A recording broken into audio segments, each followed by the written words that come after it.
జై సాయి మాస్టర్. జై సాయి మాస్టర్. జై సాయి మాస్టర్.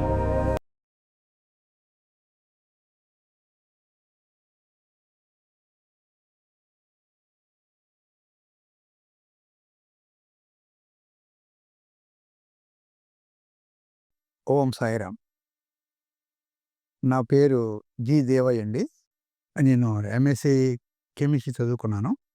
విద్యానగర్లో ఇంటర్మీడియట్, బీఎస్సీ, తర్వాత వెంకటేశ్వర యూనివర్సిటీలో ఎంఎస్సి చదువుకున్నాను. ఇదంతా చదువుకోవడానికి బేసిక్స్ ఎక్కడంటే మా ఊరు తలమళ్ళ, ప్రకాశం డిస్టిక్, పొదిలి తాలూకా. మా ఊర్లో 1970s ఫిఫ్త్ క్లాస్ వరకు మాత్రమే చదువుకోవడానికి అవకాశం ఉండేది. ఫిఫ్త్ క్లాసు అక్కడ చదివాను. తర్వాత సిక్స్త్ క్లాసు ఉప్పరపాడు అనేటువంటి ఊర్లో, ఒక 3 కిలోమీటర్స్ దూరంలో ఉండేటువంటి ఊర్లో చదువుకున్నాను. ఆ రోజు 3 కిలోమీటర్స్ నడిచిపోయి చదువుకోవడం ఇబ్బందిగా ఉందని చెప్పేసి మా నాన్నగారు నన్ను వాకాడు హాస్టల్లో చదువుకోవడానికి అక్కడ చేర్పించారు. అక్కడ వాకాడు హాస్టల్లో 7వ తరగతి నుంచి 10వ తరగతి దాకా నేను చదువుకున్నాను.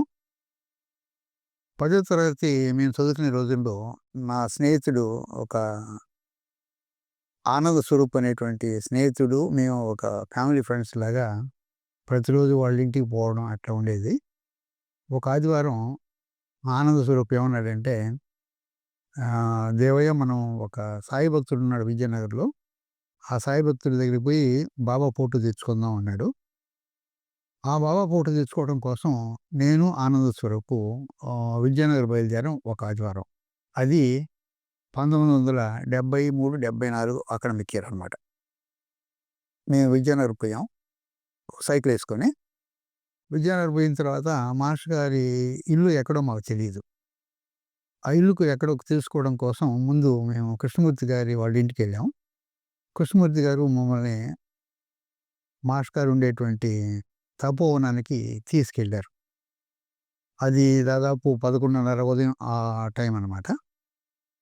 అప్పుడు మాస్టర్ గారు మమ్మల్ని విచారించారు, మీరేం చదువుతున్నారు, ఎందుకు వచ్చారు ఇక్కడికి అంటే, మేము ఈ విధంగా 10th క్లాస్ చదువుతున్నామండి వాకాడ హాస్టల్లో, మాకు సాయిబాబా ఫోటో కావాలి అంటే, మాకు ఊది ప్రసాదం ఇస్తూ, ఆ ప్రసాదంతో పాటు ఒక సాయిబాబా ఫోటో, ఒక రాతి మీద కూర్చున్నటువంటి సాయిబాబా ఫోటో మా ఇద్దరికి కూడా ఇచ్చారు, ఆనంద స్వరూప్కి, నాకు.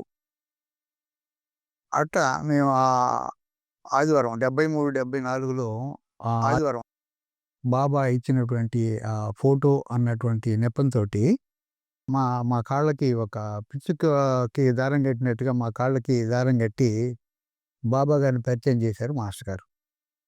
అది ఫస్ట్ స్టెప్ అనమాట. ఆ తర్వాత 73, 74 అకాడమిక్ ఇయర్ అయిపోయింది. ఇంటర్మీడియట్ కోసం అని చెప్పేసి 10th క్లాస్ వాకాడు పాస్ అయ్యి విజయనగర్లో ఇంటర్మీడియట్ జాయిన్ అయ్యాను. ఇంటర్మీడియట్ జాయిన్ అయ్యి నేను సైన్స్ గ్రూప్ వాడిని అనమాట. ఇంటర్మీడియట్ జాయిన్ అయ్యి మేము చదువుతూ ఉండగా భరద్వాజ మాస్టర్ గారు మాకు ఇంగ్లీషు సబ్జెక్ట్కి వచ్చేవాళ్ళు. మేము సైన్స్ స్టూడెంట్స్ అవడం వలన అప్పుడప్పుడు క్లాసులో వచ్చేటువంటి దైవం మీద వచ్చేటువంటి డౌట్స్ని క్లియర్ చేస్తూ ఉండేవాడు మాస్టర్ గారు.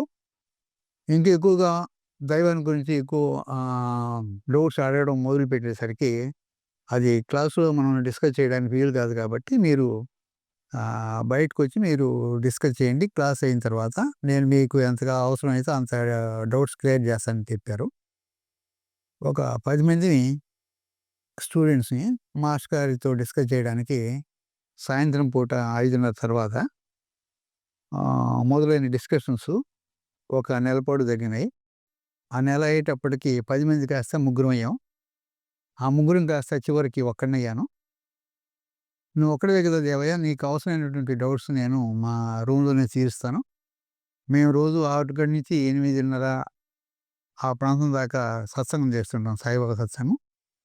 నువ్వు అక్కడ మా రూమ్కి వచ్చి, నువ్వు సత్సంగానికి వచ్చినట్టు ఉంటుంది, నీ డౌట్స్ క్లియర్ అవుతాయి అని చెప్పేసి మాస్టర్ గారు చెప్పారు. అప్పుడు 4:75లో ప్రారంభమైనటువంటి ఆ సత్సంగం అన్నటువంటి ఆ కార్యక్రమం మాస్టర్ గారు విద్యానగర్‌లో ఉన్నంత కాలం అలానే జరిగి 1980 దాకా జరిగింది. ఆ 80 దాకా నాకు అప్పటికి ఇంటర్మీడియేటు, బీఎస్సీ 5 ఇయర్స్ అయిపోయి నేను ఎంఎస్సీ కోసం తిరుపతి వెళ్ళాను. ఎంఎస్సీ కోసం తిరుపతి వెళ్ళి తిరుపతిలో ఎంఎస్సీ పూర్తి అయ్యేటప్పటికి మాస్టర్ గారు ఒంగోలు చేరారు. ఒంగోలు చేరిన మాస్టర్ గారు నేను ఎంఎస్సీ అయిపోయి నేను మా ఊరు ఇక్కడే పొదిలి దగ్గర ఊరు కాబట్టి నేను ఇక్కడ చేరాను. మాస్టర్ గారు ఒంగోలులో చేరారు కాబట్టి నాకు ఫ్రీగా ఉన్న టైంలో నేను ఒంగోలు వచ్చి ఒంగోలులో మళ్ళీ సత్సంగం మాస్టర్ గారితోటి అటెండ్ అయ్యేవాడిని. అట్లా దాదాపు 14 సంవత్సరాలు మాస్టర్ గారితోటి సత్సంగం అన్నటువంటి ఈ నిర్విఘ్నమైనటువంటి కార్యక్రమంలో పాల్గొనేటువంటి అవకాశం బాబా, మాస్టర్ గారు కల్పించారు. అందుకు నేను ఎంతో కృతజ్ఞుడిని.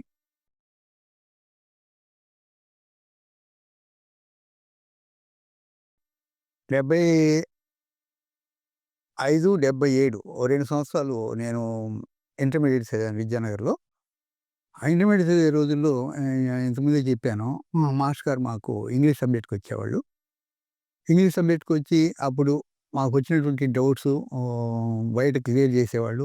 డిస్కషన్స్ అయిన తర్వాత మాస్టర్ గారి సత్సంగానికి రోజు నేను అటెండ్ అయ్యేవాడిని. సాయంత్రం 6-8 ఆ ప్రాంతం దాకా. అది సత్సంగం 2 రకాలుగా జరిగేది. గురువారం రోజు బాబా చరిత్ర, భజన, ప్రసాద వినియోగం. ఆ సత్సంగానికి దాదాపు ఒక 35-40 మంది దాకా చుట్టుపక్కల 2, 3 ఊళ్ళ నుంచి కూడా జనాలు వచ్చేవాళ్ళు. అది జనరల్ సత్సంగం అనమాట. తక్కిన రోజులు గురువారం కాకుండా తక్కిన సత్సంగ రోజుల్లో ఆధ్యాత్మిక గ్రంథాలన్నీ కూడా చదివి వాటిని వివరించి చెప్పేవాళ్ళు. మనం భగవద్గీత అయితేనేమి, రమణ మహర్షి చరిత్ర, రమణ మహర్షి టీచింగ్సు, రామకృష్ణ పరమహంస గారి టీచింగ్సు, ఇలా ఒక మహాత్ముడు కాదు, ఎందరో మహాత్ముల చరిత్రలు చదివి వివరించి చెప్పేవాళ్ళు. అట్లా వివరించి చెప్తూ ఉండగా మాకు వచ్చినటువంటి డౌట్స్ అన్నీ కూడా క్లియర్ చేస్తుండేవాళ్ళు. అప్పుడు 1975లో రెగ్యులర్గా సత్సంగానికి వచ్చే వాళ్ళలో సూర్యప్రకాష్ రావు గారిని బాటనీ లెక్చరర్‌గా ఉండేవాళ్ళు. ఆ తర్వాత దామోదర్, మురళి, రఘురామరాజు గారు. రఘురామరాజు గారు కూడా ఆయన మా కాంటెంపరరీ. తర్వాత కొత్తపల్లి నుంచి విజయ్ కుమారు,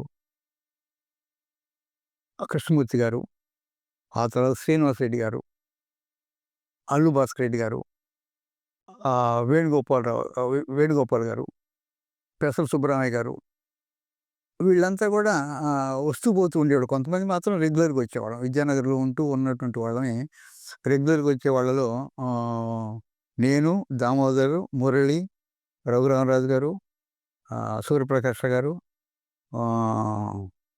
గోవిందప్ప గారు, వీళ్ళు మేము రెగ్యులర్‌గా వచ్చేవాళ్ళం అన్నమాట. ఇక వచ్చిపోయే వాళ్ళ విషయం నేను ఇంతకుముందు చెప్పాను. కొంతమంది అప్పుడప్పుడు వస్తుండేవాళ్ళు, అప్పుడప్పుడు పోతూ ఉండేవాళ్ళు. మేము మాత్రం రెగ్యులర్‌గా రోజు 6 గంటల నుంచి సాయంత్రం 8:30 వరకు రెగ్యులర్‌గా సత్సంగాలకి అటెండ్ అయ్యేవాళ్ళం. ఈ సత్సంగాల్లో అటెండ్ అవుతూ తర్వాత మమ్మల్ని భావోద్వేగ ధ్యానం నేర్చుకోమన్నారు. భావోద్వేగ ధ్యానంలో మన కృష్ణమూర్తి గారు మాకు ధ్యానం, యోగా కూడా నేర్పుతూ ఉండేవాళ్ళు. అది నాకు ఎంతో ఉపయోగపడేదనమాట. నేను దాదాపు హాస్టల్‌లో చదివే రోజుల్లోనే మాకు యోగా ఆసనాలు వేపించేవాళ్ళు. అందువల్ల నాకు బాగా ఇంట్రెస్ట్‌గా ఉండేది. ఆ అలవాట్లో ఈ యోగా, భావోద్వేగ ధ్యానం నాకు ఇంట్రెస్ట్‌గా ఉండేది. అది చేస్తూ సత్సంగాలకి అటెండ్ అవ్వటం వలన నాకు 50% వచ్చే మార్కులు ఇంటర్మీడియేట్‌లో ఒక 60, 65% పెరిగింది. ఆ తర్వాత బీఎస్సీకి వచ్చేటప్పుడు 70% వచ్చింది. ఎంఎస్సీకి పోయేటప్పటికి 75 అట్లా వచ్చిందనమాట. అంటే ర్యాంక్ వచ్చిందనమాట. అట్లా తెలియకుండానే సబ్జెక్ట్ గ్రాస్ప్ చేసేటువంటి కెపాసిటీ పెరిగి గ్రాడ్యుయల్‌గా టైము సద్వినియోగం చేసుకొని మంచి మార్కులతో పాస్ అయ్యేటువంటి అవకాశం దొరికింది. అదే కాకుండా మాస్టర్ గారి దగ్గర మేము బీఎస్సీ చదువుకున్నాను. బీఎస్సీ తర్వాత నాకు ఎంఎస్సీలో సీట్ వచ్చింది. బీఈడీలో కూడా సీట్ వచ్చిందనమాట. అప్పుడు మాస్టర్ గారు జనరల్‌గా మాస్టర్ గారి ఒపీనియన్ ఎలా ఉండేదంటే, ఒక టీచరు వృత్తి అనేటువంటిది చక్కగా ఉంటది. నువ్వు బీఈడీ చేసుకో దేవయ్య అని అన్నారు. కాకపోతే నాకు బీఈడీ చేయటం ఇష్టం లేదు. ఆ ఎంఎస్సీ సీట్ వచ్చింది కదా! ఎంఎస్సీ అందులో నాకు మ్యాథమెటిక్స్, ఫిజిక్స్ 2 సీట్లు కెమిస్ట్రీ 3 సబ్జెక్టుల్లో నాకు ఎంఎస్సీ సీట్ వచ్చింది. ఇన్ని సబ్జెక్టులు మాకు సీట్ వచ్చినప్పుడు నేను చేరకపోతే ఇక మళ్ళీ నెక్స్ట్ వస్తదో తెలీదు కదా! అందుకని చెప్పేసి నేను ఎంఎస్సీ చేరతానండి అన్నాను. అది మన ప్రవృత్తి మన మాస్టర్ గారు చెప్తున్నటువంటి దాన్ని గ్రహించలేకపోయానన్నమాట అప్పుడు. అదే బీఈడీ గిన చేసుంటే ఒక సంవత్సరం తర్వాత నాకేదో జాబ్ వచ్చి నేను జీవితంలో సెటిల్ అయ్యేవాడిని వెంటనే. కానీ నేను ఎంఎస్సీ చేసి కూడా మంచి మార్కులతో పాస్ అయ్యి కూడా 82లో ఎంఎస్సీ చేస్తే 88 వరకు నాకు జాబ్ లేదు. 6 సంవత్సరాలు నేను దాదాపు 6 జాబ్స్ చేశాననమాట. అట్లా మహాత్మా చెప్పినటువంటి విషయాన్ని మనం గ్రహించలేకపోతే అలాంటి కష్టాలు పడాల్సొస్తుందని చెప్పేసి నేను తర్వాత రియలైజ్ అయ్యాను. తర్వాత రియలైజ్ కూడా ప్రయోజనం లేకపోయింది. అట్లా 75-77 ఒక 2 ఇయర్స్ ఇంటర్మీడియేట్ అయిన తర్వాత 78, 79లో విద్యానగర్‌లో సాయి మందిరం కట్టాలనేటువంటి తలంపు అక్కడ చుట్టూ ఉన్నటువంటి భక్తులకి రావడం. దానికోసం సండే వగైరాలో మేము కూడా పోయేవాళ్ళం అనమాట. ఈ చందాలు వసూలు చేయడానికి చుట్టుపక్కల గ్రామాలకు పోయేవాళ్ళం. అప్పుడు మా దగ్గర వెహికల్స్ ఏమీ లేవు. ఒకటే ఒక వెహికల్ మా దగ్గర ఉందంటే బాడుగ సైకిల్. ఆ బాడుగ సైకిల్ తీసుకొని పక్క గ్రామాలకి వెళ్ళేవాళ్ళం. అప్పుడు నేను ఎన్నో సార్లు మాస్టర్ గారిని సైకిల్ మీద కూర్చోబెట్టి పక్క గ్రామాలకు తీసుకుపోయిన సమయాలు ఎన్నో ఉన్నాయన్నమాట. అప్పుడు వాళ్ళు ఇచ్చేటువంటి కొందరు ధాన్యం ఇచ్చేవాళ్ళు, కొందరు డబ్బులు ఇచ్చేవాళ్ళు, కొందరు ఏదో వేరే బియ్యం ఇచ్చేవాళ్ళు. ఇలాంటివన్నీ కూడా సేకరించి ఆ మందిర కార్యక్రమాలకి, మందిర ఆవిష్కరణప్పుడు అన్నదానాలకి ఇలాంటి వాటికి ఉపయోగపడడానికి మేము సహకరించేవాళ్ళం అనమాట. అప్పుడు మందిరం పనులు జరిగేటప్పుడు కూడా మేము ఖాళీ టైంలో సండే వగైరా టైంలో మందిర పనులకి మందిరం గోడలకు నీళ్లు పోయటం ఇలాంటి చిన్న చిన్న పనులు మాకు చేతయ్యే పనులు నేను చేసేవాళ్ళం. అట్లా జరుగుతూ ఉండగా నేను చెప్పాను కదా ఇంతకుముందు బీఎస్సీ అయిపోయిన తర్వాత ఎంఎస్సీ చేరాలా లేదా బీఈడీ చేరాలా అన్నటువంటి తార్కాణంలో నేను ఎంఎస్సీ చేద్దామని డిసైడ్ చేశాను. మా నాన్నగారు కూడా ఎంఎస్సీ చేయరన్నాడు. కాకపోతే ఆయన దగ్గర ఫీజు ఇవ్వడానికి డబ్బులు లేవు. నేను లెటర్ రాస్తే నేను పంపిస్తాను అని చెప్పేసి ఆయన తాత్సారం చేయని మొదలుపెట్టాడు. ఇక్కడ ఫీజు కట్టడానికి టైం అయిపోతా ఉంది. ఇక 2 డేస్ టైం ఉందనగా మాస్టర్ గారి దగ్గరికి ఓ రోజు పోయి, మాస్టర్ గారు ఈ విధంగా నాకు ఎంఎస్సీలో చేరడానికి ఫీజుకి డబ్బులు లేవు అన్నాను. ఒరేయ్! ఇంత నువ్వు జంకాల్సిన అవసరం ఏముంది? నన్ను అడగొచ్చు కదా! ఫ్రీగా అడగొచ్చు కదా! అని చెప్పేసి మాస్టర్ గారు ఫీజుకి డబ్బులు ఇచ్చారు. నెక్స్ట్ డే పోయి వెంకటేశ్వర యూనివర్సిటీకి పోయి నేను ఎంఎస్సీలో చేరాను. ఎంఎస్సీలో చేరి 82 2 ఇయర్స్ ఎంఎస్సీ చేస్తూ ఉండగా అక్కడ ఎంఎస్సీ చేస్తుండగా అక్కడ తిరుపతిలో డిప్లొమా కూడా ఉండేదనమాట. యోగా డిప్లొమా కూడా ఉండేది. ఆ డిప్లొమా ఎలా ఉండేదంటే వాళ్ళు కన్వీనియంట్‌గానే ఇచ్చారు. మార్నింగ్ 6-8 ప్రాక్టికల్స్ ఉండేవి. ఈవినింగ్ 5-8 థియరీ ఉండేదనమాట. అది నేను ఎంఎస్సీ పీఎస్ చేస్తూనే యోగా డిప్లొమా చేశాను. శ్రీ పద్మావతి యూనివర్సిటీలో యోగా డిప్లొమా చేసి, ఆ యోగా డిప్లొమా చేయడానికి కూడా మాస్టర్ గారు ఎంతో ప్రోత్సహించి, అది నీకు జీవితంలో ఉపయోగపడుతుంది, అది హెల్త్‌కి మంచి చేస్తుంది, చేయమని చెప్పేసి ఎంకరేజ్ చేసి యోగా డిప్లొమా కంప్లీట్ చేసేటట్టుగా కూడా మాస్టర్ గారు ఆశీర్వదించారు. అట్లా 80, 82 2 సంవత్సరాలు ఎంఎస్సీ అయిపోయిన తర్వాత మంచి మార్కులతో పాస్ అయినప్పటికి కూడా అప్పుడు ఉద్యోగ పరిస్థితులు ఎలా ఉన్నాయంటే ఏదో ప్రైవేట్ కాలేజీలో లెక్చర్‌గానో లేకపోతే ఎక్కడో టీచింగ్ జాబో ఏదో చేసుకోవాల్సొచ్చేది. వెలుగోళ్ళు కెమిస్ట్రీ లెక్చరర్‌గా చేరడానికి నేను అప్పుడు అక్కడ రూ. 400 జీతం ఇచ్చేవాళ్ళు. అది 2 నెలలకు, 3 నెలలకు ఒకసారి ఇచ్చేవాళ్ళనమాట. ఇక ఏదో ఇక పిల్లలకి ట్యూషన్‌లు అయి చెప్పుకుంటూ అక్కడ జాబ్ ఒక సంవత్సరం చేశాను. ఆ ఒక సంవత్సరం జాబ్ చేసేటప్పటికి ఆ తర్వాత ఏమైందంటే నాకొక పెళ్లి సంబంధం వచ్చింది. ఈ విధంగా పెళ్లి సంబంధం వచ్చిందని మాస్టర్ గారు ఏం చేయమంటారు? మా నాన్న పెళ్లి చేద్దాం అంటున్నాడు అన్నాను. ఒరేయ్! నీకు బుక్స్ లేకుండా నీకు ఇప్పుడు పెళ్లి చేసి ఏం చేస్తారా బాబు అన్నాడు. వాళ్ళ ఇంట్లో వాళ్ళు తొందర పెడుతున్నారు కదా! మా తమ్ముడు కూడా ఉన్నాడండి, పెళ్ళికొచ్చున్నాడు. ఆ అబ్బాయికిను నాకు ఇద్దరికి పెళ్లి చేద్దాం అంటున్నాడు మా నాన్నగారు అన్నారు. ఠీకే మీ నాన్నగారు చేస్తానంటే మనం ఇంకేం చేద్దాంలే కానివ్వండి అన్నారు. ఒక పెళ్లి సంబంధం ఫస్ట్ ఒక సంబంధం వస్తే అది నేను పెళ్లి చూపులకు పోయాను. మాస్టర్ గారు ముందే చెప్పారు నాకు. "నువ్వు నీకు ఉండేటువంటి హ్యాబిట్సు, నువ్వు సత్సంగం బాబా అన్నటువంటి అభిరుచి ఉందని చెప్పేసి ఈ విషయాలన్నీ కూడా అమ్మాయికి చెప్పు. ఒకవేళ ఆ అమ్మాయికి అమ్మాయికి కూడా ఇష్టమే బాబాని పూజించటం, సత్సంగానికి పోవటం, ఇలాంటి విషయాలు అమ్మాయికి కూడా ఇష్టమైతే సంతోషం. మీ కాపురం సజావుగా జరుగుతుంది" అని చెప్పి అన్నారనమాట. అనేటప్పుడు నేను పెళ్లి చూపులోనే అమ్మాయితో ఈ విషయాలన్నీ కూడా చెప్పాను. అమ్మాయి తల ఊపింది. ఆ తర్వాత 83 1983 మే నెల అనుకుంటాను. ఆ మే నెలలో ముహూర్తాలు పెట్టారు. మా తమ్ముడికి, నాకు ఇద్దరికీ పెళ్లి. అది పొదిలి దగ్గర తలమళ్ళ అనే ఊర్లో పెళ్ళనమాట. అప్పటికే మాస్టర్ గారు ఒంగోలు చేరున్నారు.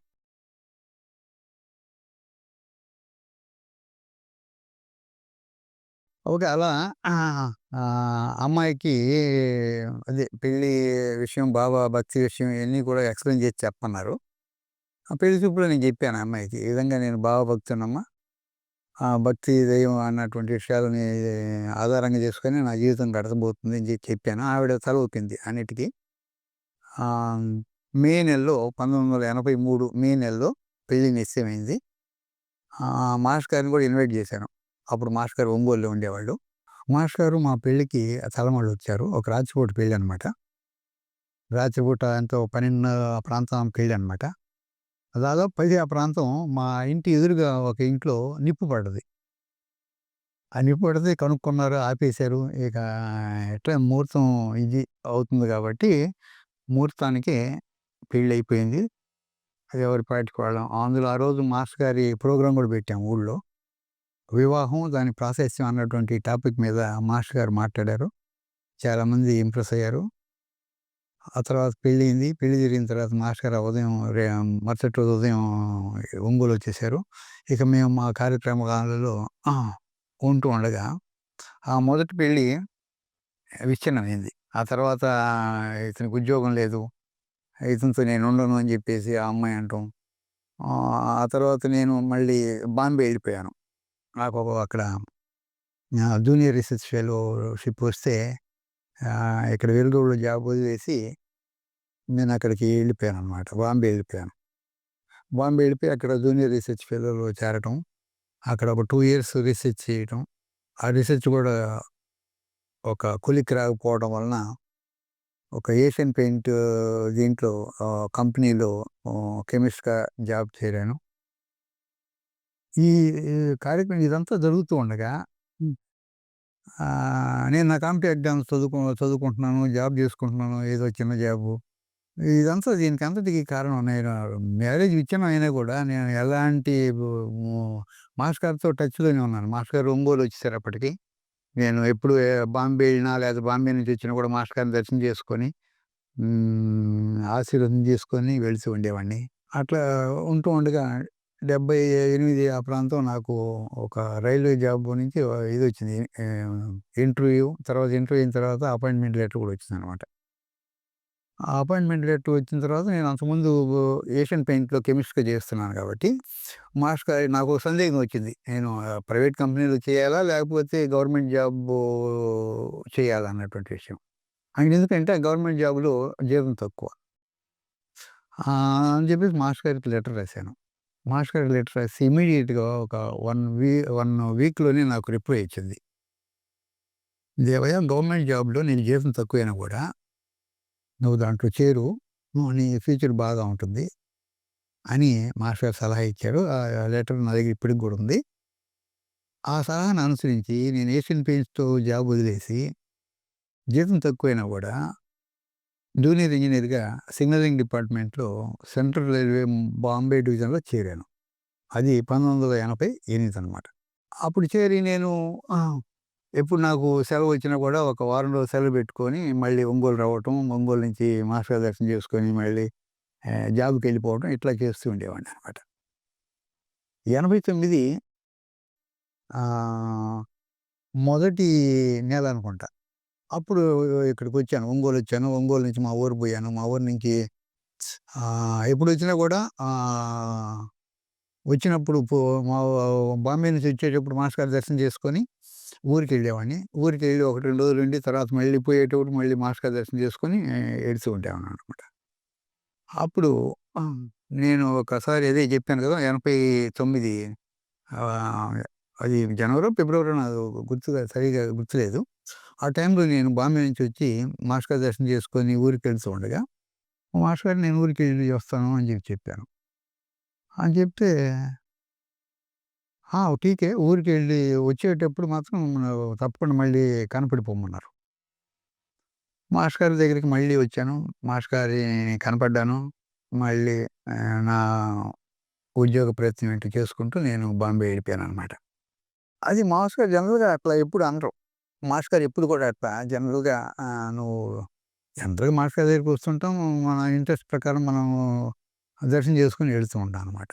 ఆ తర్వాత నాకు 89 ఏప్రిల్ తర్వాత నాకు అర్థమైందనమాట. ఏప్రిల్ మాస్టర్ గారి సమాధి చెందిన తర్వాత అర్థమైంది. మీరు వచ్చి మళ్ళీ దర్శనం చేసుకో అని మాస్టర్ గారు ఎందుకన్నారా? అంటే అంత ప్రేమ అనమాట మాస్టర్ గారు. ప్రతి వ్యక్తిని నా దగ్గరికి వచ్చేటువంటి ప్రతి వ్యక్తిని కూడా నాకు మాక్సిమం మేలు చేయాలి అన్నటువంటి తపన మాస్టర్ గారు. అలాంటి తప్పించిపోయేటువంటి ప్రేమమూర్తి మాస్టర్ గారు. ఆ విషయం మనకు తర్వాత గాని అర్థం కాలేదు. నాకు ఆయన మాస్టర్ గారు సమాధి చెందిన తర్వాత ఒక నెల తర్వాత పత్రిక ద్వారా తెలిసింది నాకు. అప్పుడు ఇంత ఫోన్‌లు అయి ఉండేవి కాదు కదా! ఆ తర్వాత నేను బాధపడ్డాను. మాస్టర్ గారు ఎందుకన్నారా నన్ను మళ్ళీ దర్శనం చేసుకొని పొమ్మని అని చెప్పేసి నేను అట్లా మాస్టర్ గారి ప్రేమ, మాస్టర్ గారు దగ్గరికి వచ్చేటువంటి వ్యక్తుల గురించి ఆయన కోరుకునేటువంటిది ఒకటే. వీడు ఎంత సాధన చేస్తాడా? ఎంత ఆధ్యాత్మికంగా ఉన్నతమైనటువంటి స్థితికి ఎదుగుతాడా? అనేటువంటి ఆలోచనే ఉండేది గానీ, వీడు ఎక్కడి నుంచి వచ్చాడు? ఎందుకొచ్చాడు? ఏ కులము? ఏ మతం? అని ఎవరిని అడిగేవాడు కాదు. ఎంత అవసరమైతే అంత మేలు చేద్దాము అన్నటువంటి అభిప్రాయం ఉండేదనమాట. మాస్టర్ గారికి వచ్చినటువంటి జీతంలో కూడా ఆయనకు సొంత ఖర్చుకి ఎంత వాడుకుంటారో నాకు తెలిసేది అర్థమయ్యేది కాదు. ఎందుకంటే ఆయన దగ్గరికి వచ్చేటువంటి నాలాంటి విద్యార్థులకు ఫీజులైతేనేమి, వాళ్ళకి అవసరమైనటువంటి చిన్న చిన్న వ్యాపారాలు పెట్టుకోవడానికి ఆయన అడ్డం ఉండి బ్యాంక్ లోన్‌లు కూడా ఇప్పించారు చాలామందికి నాకు తెలిసి. వాళ్ళు కట్టకపోతే తర్వాత ఆయనే ఇన్‌స్టాల్‌మెంట్‌లు కట్టి ఆ లోన్ కూడా రీపేమెంట్ చేసిన సంఘటన నాకు తెలుసు. ఎందుకంటే నేను అంత క్లోజ్‌గా ఉండేవాడిని కాబట్టి. అట్లా మాస్టర్ గారు తన జీవితాన్నయితేనేమి, తన వచ్చినటువంటి ఆదాయాన్నయితేనేమి లెక్క చేయకుండా విద్యార్థుల యొక్క శ్రేయస్సు కోసం, వాళ్ళ ఎదుగుదల కోసం మాస్టర్ గారు ఉపయోగించేవాళ్ళు. తన సొంత ఉపయోగం కోసం ఇంట్లో ఫర్నిచర్ కూడా ఉండేది కాదనమాట. ఆయనకు ఉన్నటువంటి ఫర్నిచరు ఒకటే. ఒక సాప, దిండు ఉండేది. ఎదురుగా సాయిబాబా ఫోటోలు, మహాత్ముల ఫోటోలు, ఆయనకున్నటువంటి ధనంలో కొంత భాగం. ఇంకొంత ధనభాగం ఆయన దగ్గర ఉండేటువంటి లిటరేచరు, పుస్తకాలు ఎప్పుడూ ఏదో ఒకటి చదువుతూ ఉండేవాళ్ళు. ఏదో ఒకటి చదువుతూ, డిస్కస్ చేస్తూ మాస్టర్ గారు ఎన్నో బుక్స్ యువతరానికి మార్గదర్శకంగా ఉండేటువంటి ఏది నిజం, నిజానికి నిచ్చెనలు, విజ్ఞాన వీచికలు ఇలాంటి విజ్ఞానదాయకమైనటువంటి ఆధ్యాత్మికతను ప్రూవ్ చేయడానికి అవసరమైనటువంటి పుస్తకాలు, మహాత్ముల గురించినటువంటి పుస్తకాలు, మహాత్ముల చరిత్రలు రాయడం ఇలాంటి వాటికి మాస్టర్ గారి జీవితాన్ని ధారపోసారని చెప్పొచ్చు. అది కాకుండా ఎందరో మహాత్ముల యొక్క దర్శన భాగ్యాన్ని కలిగించారనమాట.